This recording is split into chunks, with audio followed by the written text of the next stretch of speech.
సనాతన స్పెక్ట్రమ్ కార్యక్రమానికి స్వాగతం. మనతో పాటు ఉన్నారు జై Bharat Hindus for plurality and equality జాతీయ ప్రధాన కార్యదర్శి విజయ విహారం రమణమూర్తి గారు. నమస్తే రమణమూర్తి గారు. నమస్తే సుందర్. రమణమూర్తి గారు, మనం గతంలోనే వందే మాతరం పూర్తిగా అన్ని స్టాంజాలు పాడాలని బిల్ ఒకటి రాబోతుంది, జీవో తీసుకొచ్చినారు అనే దాని మీద మనం జీవో తీసుకొచ్చిన తర్వాత మనం ఇంటర్వ్యూ చేసాం, మాట్లాడుకున్నాం ఇదే సనాతన స్పెక్ట్రమ్ వేదికలో. ఇప్పుడు ఆ జీవో కాస్త బిల్లుగా మారింది. అసలు బిల్ అయిందనే వార్త కూడా ఏ పేపర్లలో ప్రాపర్ గా రాలేదు. దాని మీద మాట్లాడమంటే ఇప్పుడు ఆ జీవో బిల్ అవ్వలేదు. దీనికి చాలా క్రిమినల్ బ్రెయిన్స్ పనిచేస్తే అలా సాధ్యం అవుతుందేమో అనుకుంటాను. చాలా ఆశ్చర్యం ఇదంతా కూడా. ఆ జీవో బిల్ అవ్వలేదంటే అంటే ఏదైతే హోమ్ మినిస్ట్రీ జీవో పాస్ చేసిందో 6 చరణాలది, ఆ రోజు దానికి వాళ్ళు కోరలు పెట్టలేదు. ఏం చేశారు, కోరలు పెడతాము అనేది అఫీషియల్ గా చెప్పారు, మంత్రులే చెప్పారు. దీన్ని ఉల్లంఘిస్తే 3 సంవత్సరాలు జైలు శిక్ష అని. కానీ ఆ జీవోలో అది పెట్టలేదు. దానికి ఏం చేయాలంటే national prevention of national honours ఏదో ఒక చట్టం 1971 చట్టం ఉంది. అంటే మన ఈ జెండా ఎగరేయటం, జనగణమన పాడడం, ఇలాంటి వాటి అన్నిటికి కూడా ఒక ప్రోటోకాల్ చెప్తుంది, ఇట్లా చేయాలి, ఇట్లా చేయకపోతే మీరు అవమానించినట్లు లెక్క మీకు శిక్ష అని. దాంట్లో వందే మాత్రం లేదు. దానికి వందే మాత్రం లింక్ చేయాలి. ఈ ప్రభుత్వం ఎంత దుర్మార్గంగా, ఎంత తెలివిగా, జిత్తుల బారిగా ఆలోచించిందంటే, మధ్యలో సుప్రీంకోర్టుకి వెళ్ళారు ఎవరు. అవును, సుప్రీంకోర్టుకు వెళ్ళి చాలా అన్యాయం కదండి, ఈ 6 చరణాల్లో హిందూ దేవతలైన దుర్గాదేవిని, కాళికాదేవిని, సరస్వతిని వీళ్ళందరి స్తుతి ఉంది, చాలా దారుణం ఇది, దీన్ని ముస్లిమ్స్ ఎలా పాడతారు, క్రైస్తవులు ఎలా పాడతారు అని వాళ్ళు అడిగారు. జడ్జి గారు స్పందిస్తే బాగుండేది, కానీ వాళ్ళు క్యాజువల్గా మాట్లాడారు. ఏమనంటే ఏముంది, ఇది మామూలుగా ఏదో పాడమన్నారు కానీ మీకేం పాడకపోతే శిక్షలు ఏం లేవు కదా దీంట్లో అన్నారు. వాళ్ళు అలా అంటారు అని చేత మనం ఇది ఇప్పుడు పెట్టకూడదు అనే లెక్క మీద దాన్ని ఆపారు. జీవోలో పెట్టలేదు శిక్షలు, అది కొట్టేశారు. జీవోలో పెట్టలేదు, ఆ రోజే మంత్రులు ఈ శిక్షలు ఉన్నాయని చెప్పారు. ఆశ్చర్యం అది. దాన్ని సుప్రీంకోర్టులో ఆ వ్యతిరేకంగా వేసినటువంటి పిటిషన్ కొట్టేశారు.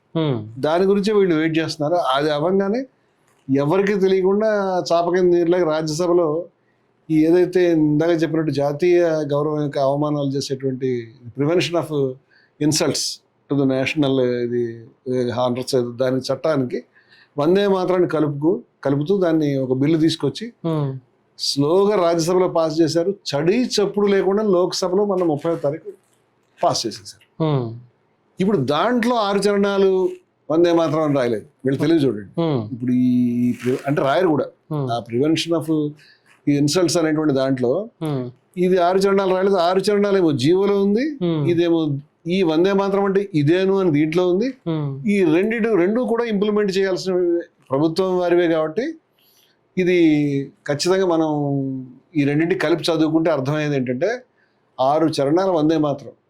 ఏ వందే మాత్రం అయితే జాతీయోద్యమం తిరస్కరించిందో, ఏ వందే మాత్రం అయితే గాంధీ గారు, నెహ్రూ గారు, సుభాష్ చంద్రబోసు, మన సర్దార్ వల్లభాయ్ పటేల్, జయప్రకాష్ నారాయణ, కృపలాని గారు, రవీంద్రనాథ్ ఠాగూర్ ఇలాంటి వాళ్ళంతా వద్దు అని 1937లోని 2 చరణాలు సరిపోతాయి. ఏవి సుజలాం సుఫలాం మలయజ శీతలాం అంటే మంచి నీళ్లు ఉన్నది, మంచి గాలి, చక్కటి వాతావరణం, నా మాతృభూమి ఇంత గొప్పది, అక్కడ దాకా సరిపోతుంది అని చెప్పి ఈ దుర్గాదేవి స్తుతి, కాళికాదేవి స్తుతి ఇవన్నీ కూడా వద్దు అని చెప్పి పక్కన పెట్టారో, ఏదైతే రాజ్యాంగ రచనా సభ 1950 జనవరి 24న ఈ వందే మాత్రాన్ని జాతీయ గేయంగా తీసుకుంటున్నాము అని ఏ 2 చరణాల గురించి చెప్పిందో, దాని స్థానంలో 6 చరణాలని ప్రవేశపెట్టేసి జాగ్రత్తగా దొడ్డిదారిని ఒక సర్క్యులర్ ద్వారా, కేవలం ఒక జీవో ద్వారా, గవర్నమెంట్ ఆర్డర్ దాన్ని ప్రవేశపెట్టి దాన్ని బిల్లు రూపంలో పెట్టకుండానే ఈ యొక్క శిక్షల్ని పెట్టి ఈ రెండింటిని కలిపి ఇంప్లిమెంట్ చేస్తారు వీళ్ళు.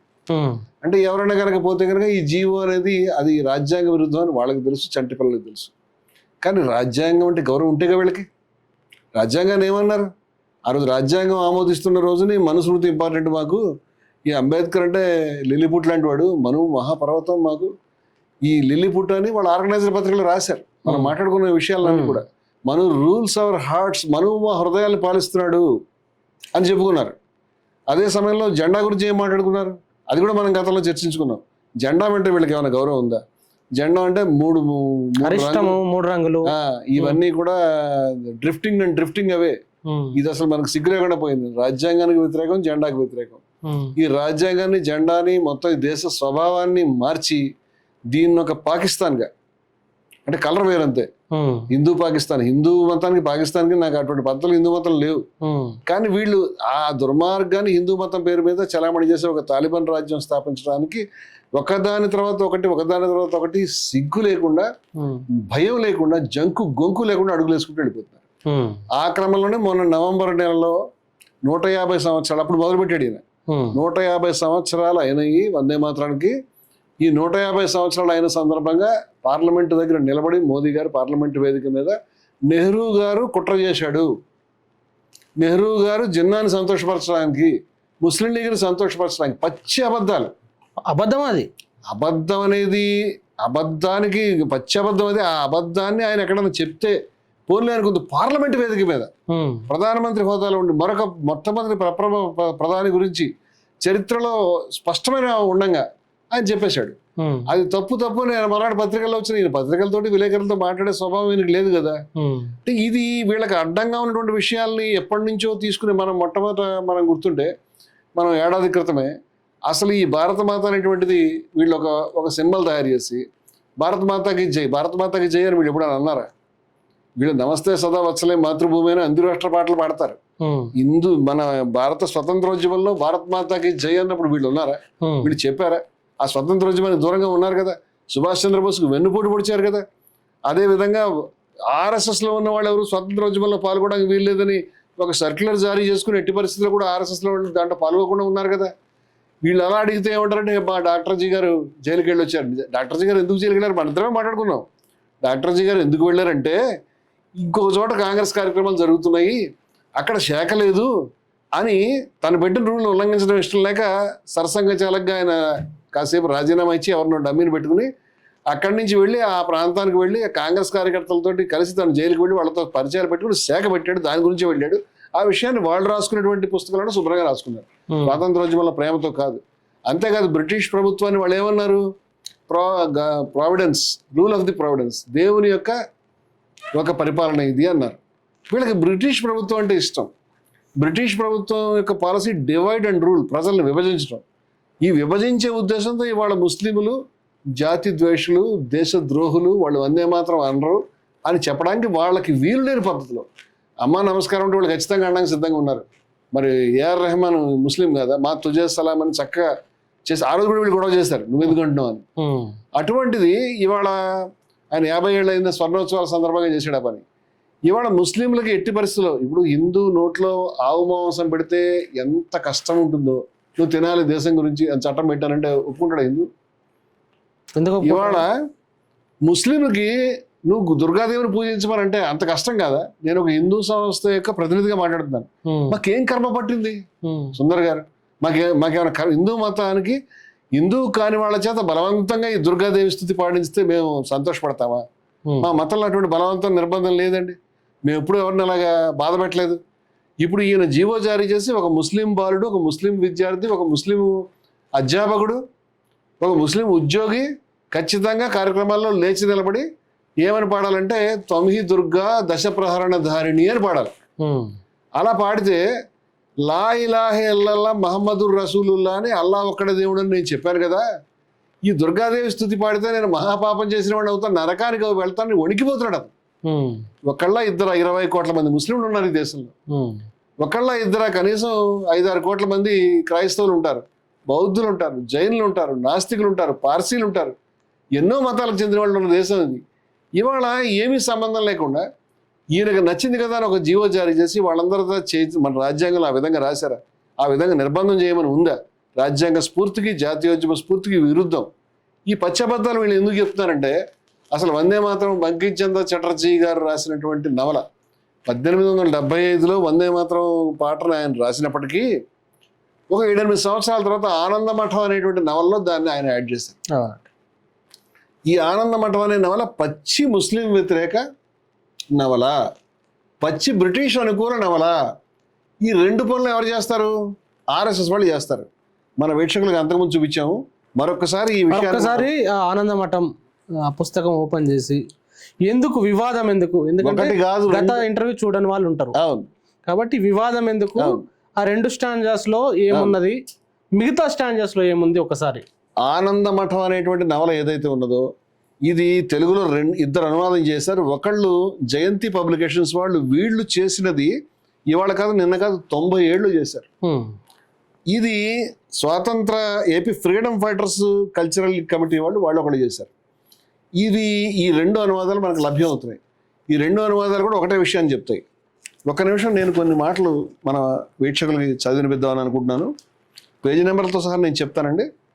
ఇక్కడ మహమ్మదీయ పాలనలో ధర్మం జరుగుతుందా, మహమ్మదీయులను పారదోలితేనే ఎప్పటికైనా మనకు ధర్మం నిలుస్తుందని ఒక వ్యక్తి మహేంద్ర శివుడితో ఒక సన్యాసి చెప్తున్నాడు. అప్పుడు మహేంద్ర శివుడు అడుగుతాడు, ఎలా పారదోలడం అంటున్నాడు. ముస్లింలు తరిమేయాలి, చంపేద్దాం అంటున్నాడు. ఈ చంపేయడం అనేది మనకు చూస్తే కనుక గోల్వాల్కర్ గారు చెప్పినటువంటి వీఆర్ అవర్ నేషన్ హుడ్ అనే ఆర్ఎస్ఎస్ యొక్క ప్రధానమైన సిద్ధాంతం. ముస్లింలు అనేవాళ్ళు 3వ తరగతి పౌరులుగా ఉండాలి, వాళ్ళకి ఎటువంటి హక్కులు ఉండవు, హిందువులని భజన చేస్తూ హిందూ సంస్కృతిని పొగుడుతూ ఉండాలి అని, వాళ్ళకి సమానమైన హక్కులు ఇవ్వము అని ఒక పక్క, మరొక పక్క హిట్లర్ మాదిరిగా గ్యాస్ ఛాంబర్స్లో పంపించి చంపేద్దామని. అంటే ఈ చంపేద్దాం అనమాట వాళ్ళకి చాలా నచ్చుతుంది. నా బాధ ఏంటంటే ఈ చంపేద్దాము అని అన్నప్పుడు ఏదైతే ఈ పక్క పేజీలో వందే మాత్రాన్ని పాడుతూ ఉన్నారో ఆ వందే మాత్రంలో ఉన్నటువంటి లైన్స్ ఇవే.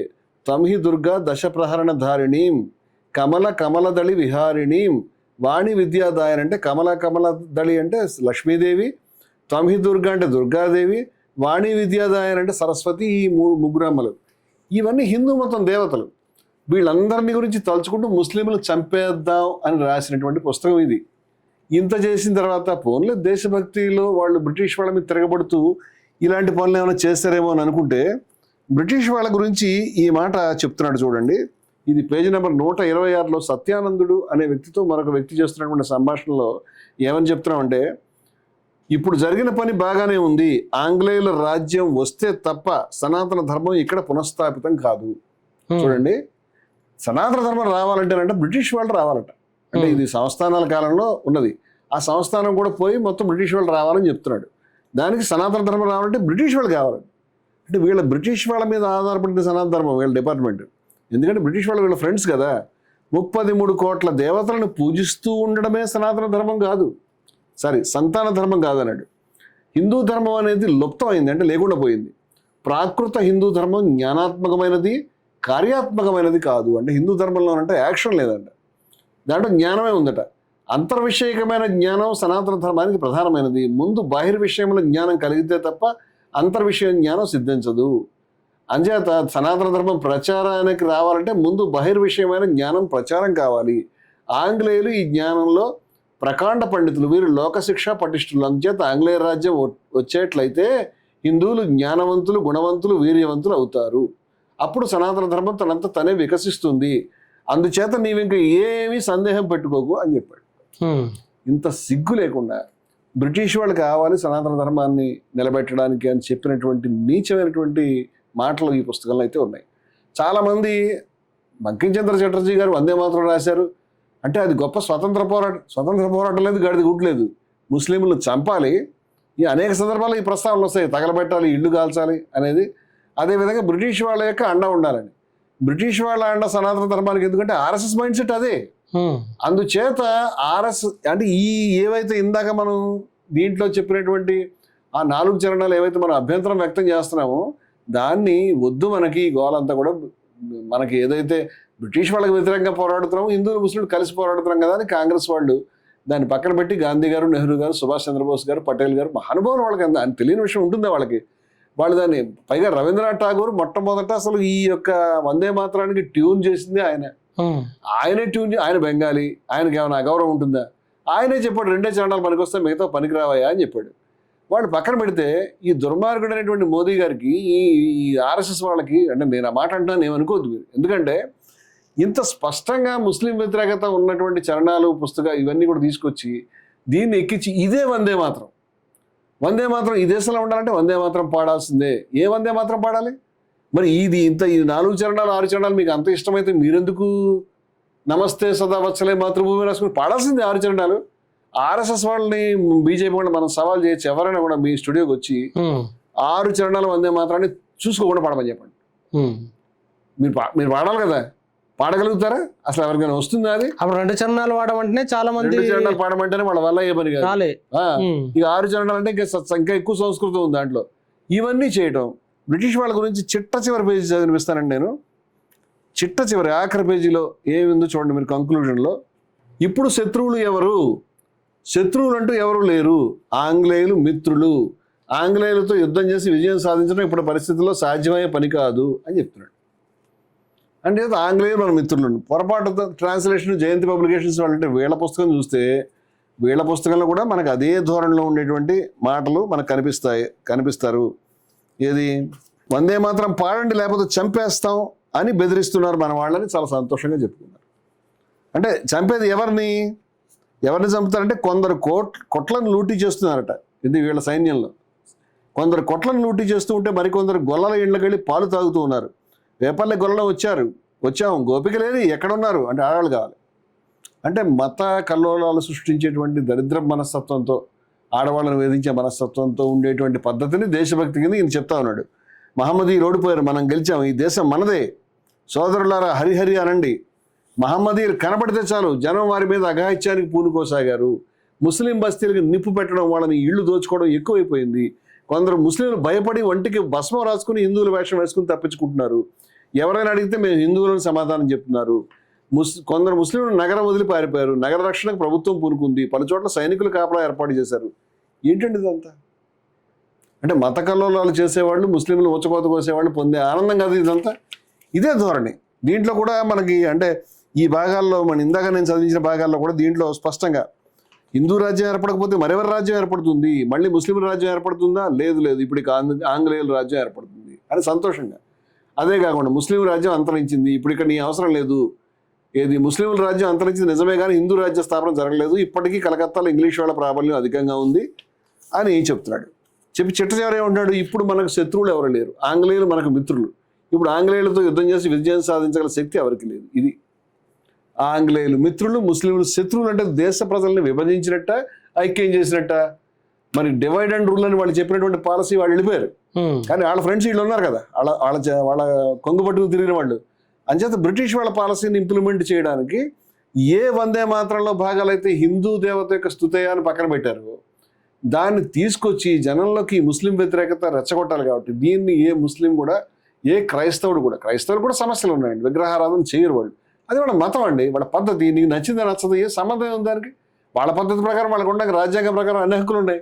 వాళ్ళ అంటే మీరు Hindus for plurality and equality తరపున మాట్లాడుతూ 4 స్టాంజాస్ లో హిందూ దేవతలను పొగుడుతూ వందే మాత్రం ఉంది. అవును. అంటే ఇప్పుడు మిగతా మతాల వాళ్ళకు ఇబ్బంది అనే అంశాన్ని మాట్లాడుతున్నారు. అంటే వీళ్ళు హిందూ మతాన్ని ప్రేమిస్తూ అందరినీ చేత పాడిస్తారు అనుకోవాలనా, లేదంటే ఏమండి ఈ మతం కాదండి, ఏ మతంలో అయినా కూడా దుర్మార్గంగా మెడ మీద కత్తి పెట్టి అవతల వాడిని అణిచిపెట్టి ఖచ్చితంగా మా దేవతలకు దండం పెట్టించే విధానం ఎక్కడైనా ఉందేమో హిందూ మతంలో లేదు. మేము అంగీకరించం దాన్ని, మాకు అవసరం లేదు. అలా అనుకుంటే హిందువులు ఎవరి మీద ఎప్పుడు దాడి చేసి తమ రాజ్యాలను స్థాపించుకుని అందరినీ మతంలోకి తెచ్చుకునే ప్రయత్నం చేయలేదు. ఆఖరికి ముస్లింల్లో కొంతమంది ఆ మాట పనిచేశారు. కానీ ఖురాన్లో కూడా బలవంతం ద్వారా ఈ ధర్మం విషయంలో బలవంతం పనికిరాదు స్పష్టమైన వాక్యాలు ఉన్నాయి. అంటే బలవంతం చేయడం ఎవరు ఒప్పుకోరండి. యేసుక్రీస్తు ఎవరైనా మడమి కత్తిపెట్టి చేయమని చెప్పలే. తర్వాత ఎవరో పర్వతాలను కొంతమంది చేసుకుంటారు. హిందువులు అస్సలు ఒప్పుకోరండి.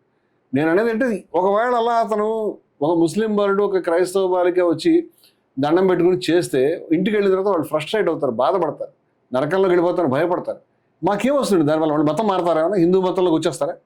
పిచ్చా ఇదేమన్నా? అంటే అసలు అందరినీ హిందూ మతంలోకి తీసుకురావడానికి జరుగుతున్న ఒక ప్రయత్నం కాదు. అసలు విషయం ఏంటంటే దీన్ని మేము పాడబోము అని ముస్లింలు చెప్తారు చాలా మంది. వాళ్ళు చెప్పడమే కావాలి వీళ్ళకి. అంటే వాళ్ళు ఎక్కడ పాడతారని వీళ్ళు వర్రి.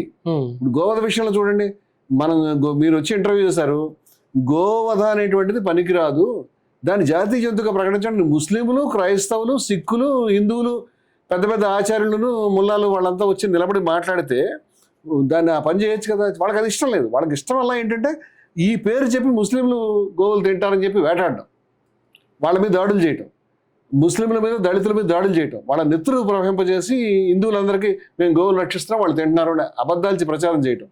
నార్త్ ఈస్ట్లో ఏమో గోవధను వీళ్ళే ప్రోత్సహిస్తారు. గోవధ యాత్ర ఏమైనా ఉంటే అడ్డుకుంటామని వీళ్ళే చెప్తారు. ఆ గోవధ వ్యతిరేకమైనటువంటి యాత్ర పనికిరాదు. అక్కడ బీఫ్ని చీఫ్గా సప్లై చేస్తామని చెప్తారు. యూపీలో ఏమో బీఫ్ ఎక్స్పోర్ట్ కంపెనీలు వీళ్ళే పెంచి చందాలు తీసుకుంటారు. అంటే ఈ నాటకాలన్నీ చూడండి. వాస్తవం అంటే ముస్లింలు హిందూ ఓటు బ్యాంక్ కన్సాలిడేట్ చేసుకోవడానికి ముస్లింల మీద ద్వేషం రెచ్చగొట్టడం వాళ్ళకి నచ్చినటువంటి చాలా ఇష్టమైనటువంటి పని. హిందూ మతం ఏమో ద్వేషంతో లేదు. దాంట్లో భాగంగానే ఈ గోవధ ఏ విధంగా అయితే ఇంతకాలం గోవుల మీద అక్కలక్క మీద దాడి చేసి చంపడానికో లేకపోతే వనాల్లో దళితుల మీద దాడి చేయడానికి జజ్జర్లో సజీవ దహనాలు చేయడానికి వాడుకున్నారో, రాముని వాడుకుని రథయాత్ర చేసి బీజేపీని 2 సీట్ల నుంచి పెంచుకోవడానికి అన్ని చోట్ల మత కళలు వస్తున్న బాబా లాల్ సింగ్ గారు కానీ, లేకపోతే జ్ఞానదాస్ గారు కానీ, లేకపోతే సీతారాం దాస్ గారు కానీ, నిర్మోహి అఖాడా గారు ఎంత మొత్తుకుంటున్నా సరే రాముడి బొమ్మని వాడుకోవడానికి శంకరాచార్యులు నలుగురు వద్దురా బాబు అని చెప్పినా సరే మాకు ఎన్నికలు వస్తున్నాయి కాబట్టి సిగ్గు లేకుండా కంప్లీట్గా అటువంటి ఆలయాన్ని ఓపెన్ చేయడానికి దాని గురించి రక్తపాతం అసలు మధ్యలో 2010 తర్వాత ముస్లింలకి హిందువులకి మధ్య శాంతి చక్కటి సామరస్య వాతావరణంలో సెటిల్మెంట్ చేయడానికి ప్రయత్నం చేశారండి. ఓ దశలో శంకరాచార్యులు ప్రయత్నం చేశారు, ఒక దశలో బాబా జ్ఞానదాస్ గారు ప్రయత్నం చేశారు.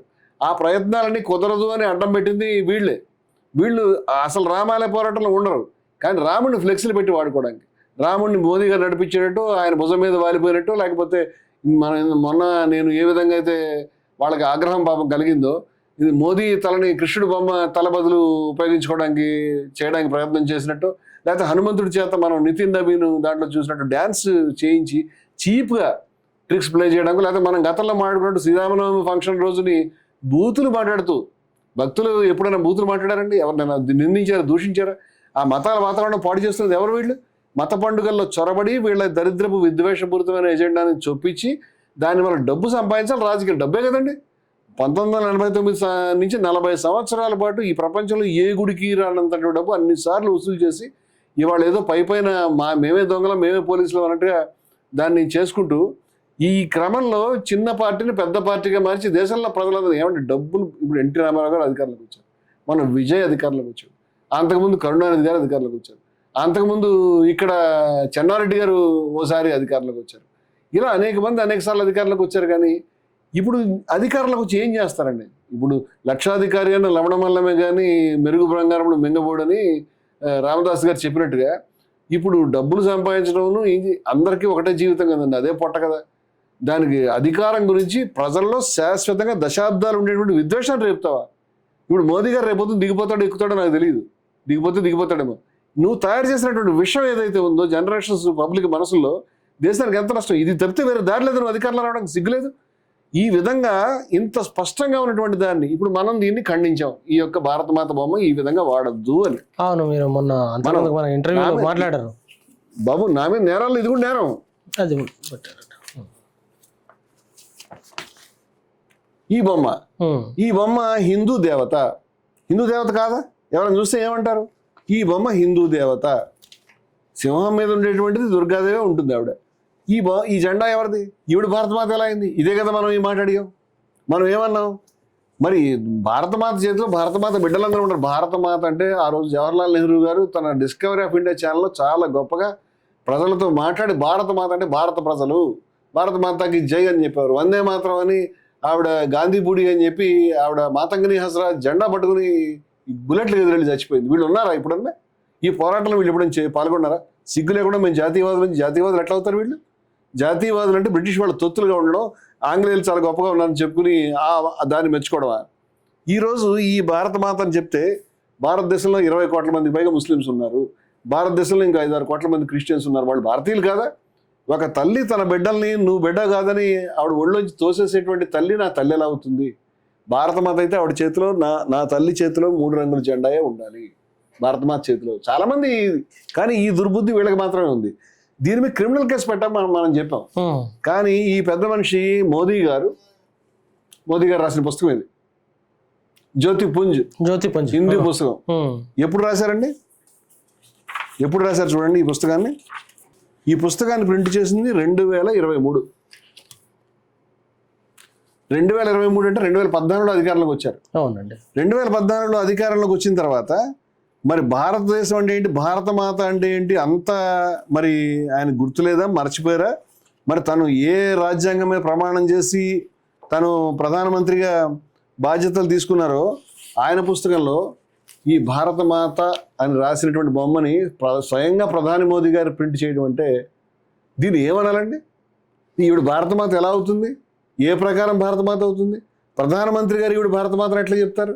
భారతమాత చేతిలో భారతమాత జెండా లేకపోతే ఆర్ఎస్ఎస్ మాతనే కదా అంటాం. మేము 2003లో 2004లో ఈవిడ ఆర్ఎస్ఎస్ మాత అని రాశాం. మన ఇంటర్వ్యూలో ఉమాభారతి తిరంగా యాత్ర చేసినప్పుడు బీజేపీ కార్యకర్తలు జెండా మీద ప్యాకెట్ ఆడుకోను, జెండా మీద మందు పెట్టుకుని తాగడం కూడా మనం ఫోటోలు వేసాం. అది మనం చూపించాం వీక్షకులకి. 2004లోనే ఇప్పుడు ఆర్ఎస్ఎస్ మాత్రం భారత మాతను పెట్టి, నీకు ఆర్ఎస్ఎస్ మాత్రమే ప్రేమ ఉంటే ఆర్ఎస్ఎస్ మాత్రం రాసుకో. భారత మాత్రం ఎట్లా చెప్తావు? భారత మాత్రం నువ్వు ఎట్లా రాస్తావు? ఇప్పుడు ఈ రాజ్యాంగంలో భారత మాత చేతిలో రాజ్యాంగంలో ఈ పతాకం ఉందా? రాజ్యాంగంలో ఏ పతాకం ఉంది? రాజ్యాంగంలో ఉన్న పతాకం ఇవిడ ఎందుకు లేదు? మరి నువ్వేనా రాజ్యాంగం ప్రకారం వచ్చిన మనిషి ఎట్లా చెప్తావు? పోనీ సొంతంగా ఇష్టమే రాసుకున్నాడు. లాస్ట్ ఇప్పుడు ఆగస్టు వస్తుందంటే భయం వేస్తుంది నాకు. ఆగస్టు 15 రోజున, ఆగస్టు 15 స్వాతంత్ర దినోత్సవం, ఎవరిదైనా బర్త్డే వస్తుంది, ఆ రోజు ఆ పెద్ద మనిషి గొప్పతనం చెప్పుకోవాలి. ఎవరిదైనా డెత్ యానివర్సరీ వస్తుంది, ఆ రోజు మహానుభావుడు ఏం పని చేసాడో చెప్పుకుంటాం. అంతే కదండి మనం చేసేది. ఇప్పుడు స్వాతంత్ర దినోత్సవం రోజు చెప్పాల్సిన కబుర్లు ఏంటి? ఎర్రకోట మీద నిలబడి జెండా 3 రంగుల జెండా ఎగరేసిన తర్వాత నువ్వు చెప్పాల్సిన స్వాతంత్ర దినోత్సవం ఎలాగా మహాత్మా గాంధీ గారు ఎన్ని కష్టపడ్డాడు, భగత్ సింగ్ ఏ విధంగా చేశాడు, సుభాష్ చంద్రబోస్ ఏ విధంగా చేశాడు, అవి కదా నువ్వు చెప్పాలి. అవి మానేసి ఆర్ఎస్ఎస్ ఎంత గొప్ప సంస్థ చెప్పాడు. సిగ్గులేదు? ఆర్ఎస్ఎస్ ఎప్పుడైనా స్వాతంత్ర పోరాటంలో ఉందా? నీకు ఆర్ఎస్ఎస్ మీ ప్రాబ్లం అంటే వేరే టీ పార్టీ పెట్టుకుని బయట ఏదైనా వేరే ఫంక్షన్లో మాట్లాడుకుని నాకు ఆర్ఎస్ఎస్ అంటే ఇష్టం అని చెప్పుకుంటే అర్థం ఉండేది. ఆర్ఎస్ఎస్ మహావృక్షం అని గతంలో చెప్పాడు. ఆర్ఎస్ఎస్ మహావృక్షం అయితే దేశానికి గతి పట్టేది కాదు. ఆర్ఎస్ఎస్ విషవృక్షం కాబట్టి దాని నుంచి బయలుదేరినటువంటి శాఖలు ఇవాళ జాతి జీవనాన్ని నిర్వీర్యం చేయడానికి ఎగబడతా ఉన్నాయి.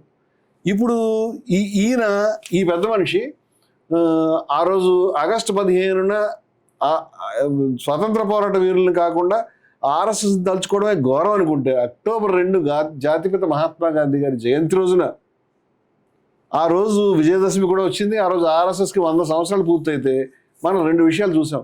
ఒకటి, ఆర్ఎస్ఎస్ వాళ్ళు పాల్గొంటున్నటువంటి స్టాంప్ రిలీజ్ చేశారు. స్టాంప్ ఒకటి, కాయిన్ ఒకటి, 2 రిలీజ్ చేశారు. మనం సవాల్ చేసాం. మనం సవాల్ చేసి ఇప్పుడు నెలలు గడుస్తున్నాయి, అందరూ విన్నారు. మళ్ళీ మనం సవాల్ రిపీట్ చేస్తున్నాం. వాళ్ళు చెప్పింది ఏమిటంటే, నెహ్రూ గారు వాళ్ళకి ఇన్విటేషన్ ఇచ్చారు, అందుకని ఆర్ఎస్ఎస్ వాళ్ళు వెళ్ళి రిపబ్లిక్ డే ఊరేగింపులో 62లో పాల్గొన్నారు అని. అయ్యా ప్రధానమంత్రి తమరే, ప్రధానమంత్రి కార్యాలయం రికార్డులు తీయండి, ఆర్ఎస్ఎస్కి ఉన్నటువంటిది బయట చూపించండి, ఇన్విటేషన్ ఇచ్చారా లేదా. ఓకే, ప్రధానమంత్రి కార్యాలయం తీయలేకపోతే ఆర్ఎస్ఎస్ వాళ్ళు ఎప్పుడెప్పుడు ఫోటోలు దాచుకుంటారు కదా, గాంధీ గారు మా దగ్గరికి వచ్చారు, వాళ్ళు వచ్చి చెప్పుకుంటారు కదా. ఆర్ఎస్ఎస్ కార్యాలయంలో ప్రధాని ఇచ్చినటువంటి ఏదైతే ఆర్ఎస్ఎస్ని ఉద్దేశించిన ఇన్విటేషన్ బయటకు తీయడం సవాల్ చేశాం మనం. ఎవరన్నా మాట్లాడారు? మీకు ఎవరన్నా ఫోన్ చేశారంటే ఆ విషయం మీద? అబద్ధం కాదు ఇది. అబద్ధాన్ని వాళ్ళు స్టాంప్ రిలీజ్ చేశారు. దీని కథ ఏమిటి? ఇది ఆయన అక్టోబర్ 2వ తారీఖు రిలీజ్ చేసినటువంటి స్టాంప్. దీంట్లో భారతమాత బొమ్మ. ఈ భారతమాతే కదండి.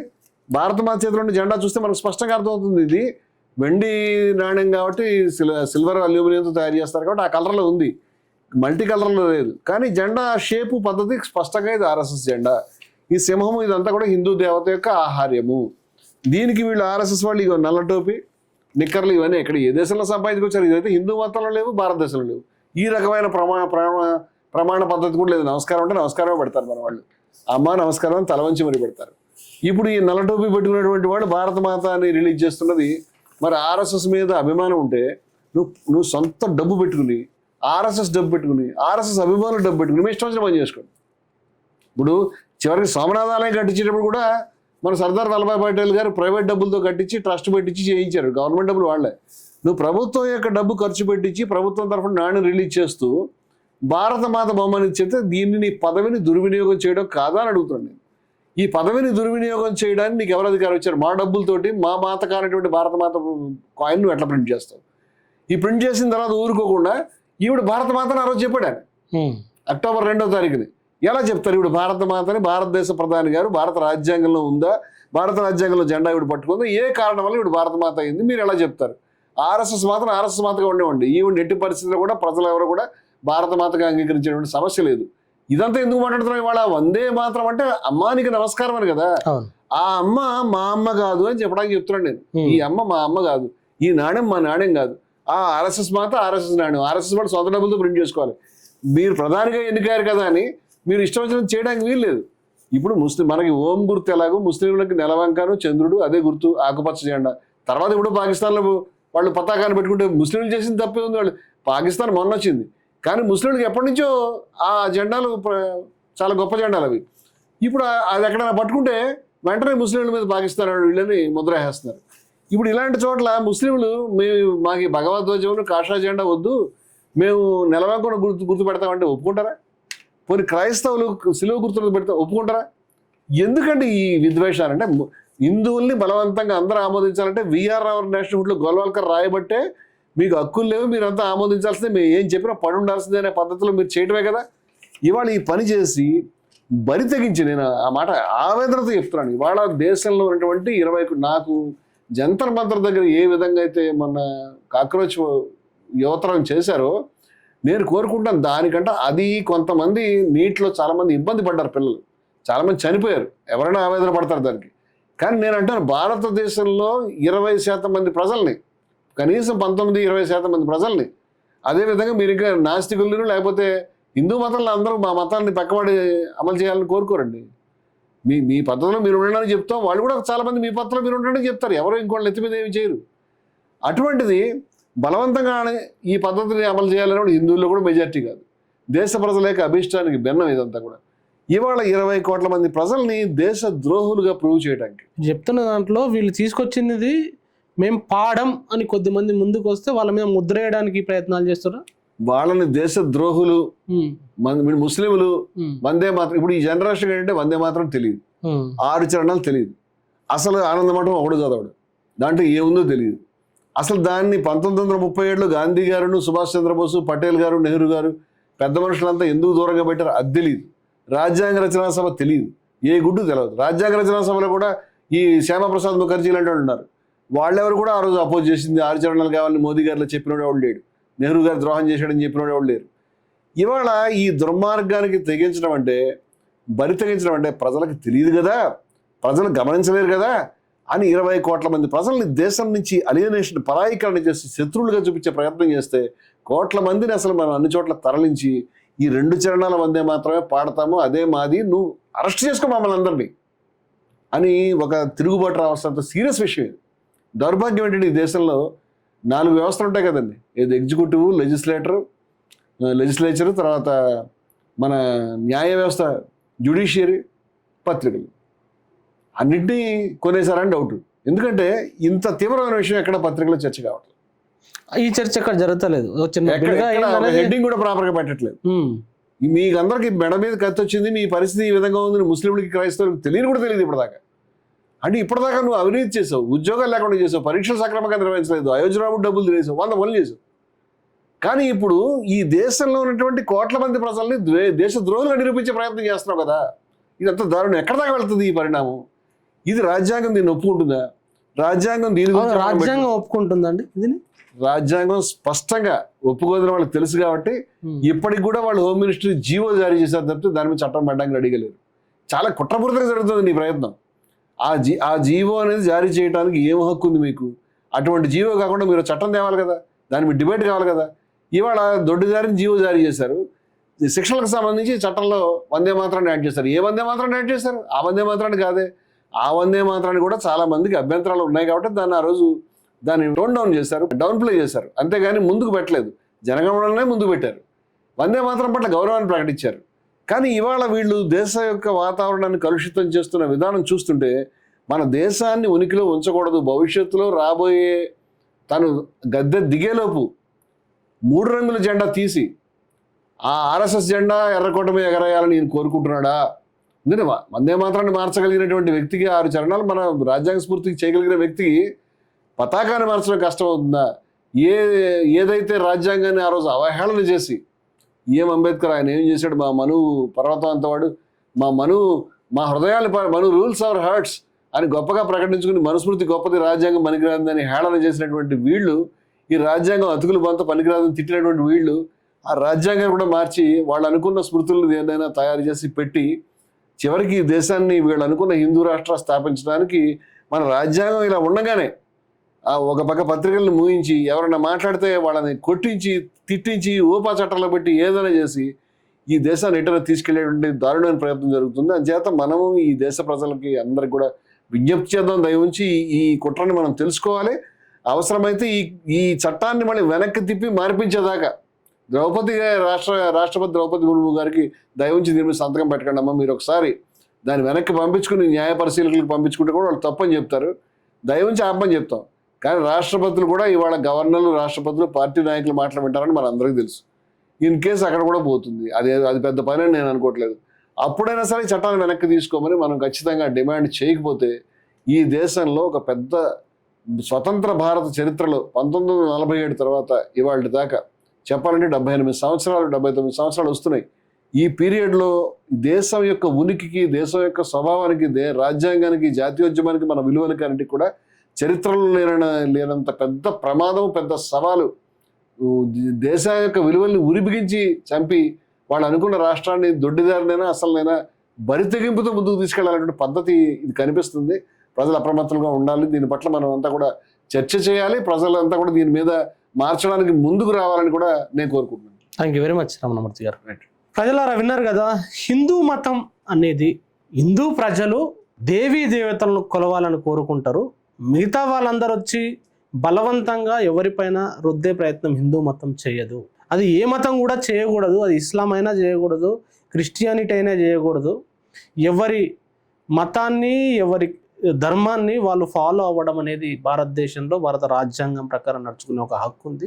దాని ప్రకారమే నడవాలి. ఇప్పుడు తీసుకొచ్చిన ఈ వందే మాతరం బిల్లులో ఏదైతే 6 స్ట్రాంజాలు పాడడం అంటే అది చాలామందికి ఇబ్బందికరమైన పరిస్థితిలో కొద్దిమందిని ఏలియనేషన్ చేసే ప్రయత్నం చేసే ఉద్దేశంతో చేసిందనేది రమణమూర్తి గారు చెప్తున్నారు.